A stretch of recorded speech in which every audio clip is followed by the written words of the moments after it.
Imagine करो एक 13-14 साल की लड़की जो सपने देखती है टीचर, डॉक्टर, इंजीनियर बनने के, लेकिन 8 क्लास के बाद उसकी स्कूल रोक दी जाती है। लेकिन सवाल यह है कि 2026 में भी इंडिया में लड़कियां 8 क्लास के बाद स्कूल क्यों छोड़ देती हैं? सबसे बड़ा रीजन है गरीबी। कई परिवार के पास पैसे कम होते हैं तो एजुकेशन पर पैसे खर्च करना एक ऑप्शन बन जाता है, तो अक्सर बेटे को प्रायोरिटी मिलती है क्योंकि लोग सोचते हैं कि बेटियां तो शादी करके दूसरे घर चली जाएंगी। यही सोच के कारण कई बेटियां अपने सपने पूरे नहीं कर पाती, अपनी पढ़ाई छोड़नी पड़ती है उनको। दूसरा रीजन है स्कूल की डिस्टेंस और सेफ्टी कंसर्न।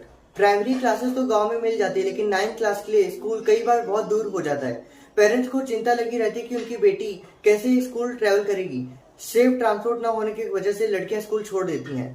तीसरा रीजन है हाउस होल्ड रेस्पॉन्सिबिलिटीज।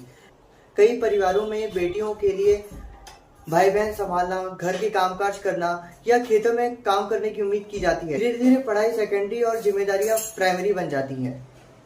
एक और सबसे इम्पोर्टेंट रीजन है कैजुअल हाइजीन और अवेयरनेस की कमी। आज भी कई जगहों पर टॉयलेट, सैनिटरी प्रोडक्ट्स और अवेयरनेस की कमी है। इसी वजह से कई लड़कियां स्कूल मिस कर देती हैं और धीरे धीरे परमानेंटली स्कूल से ड्रॉप आउट ले लेती हैं। और सबसे डेंजरस फैक्टर है चाइल्ड मैरिज। आज भी कई इलाकों में लड़कियों की शादी कम उम्र में कर दी जाती है।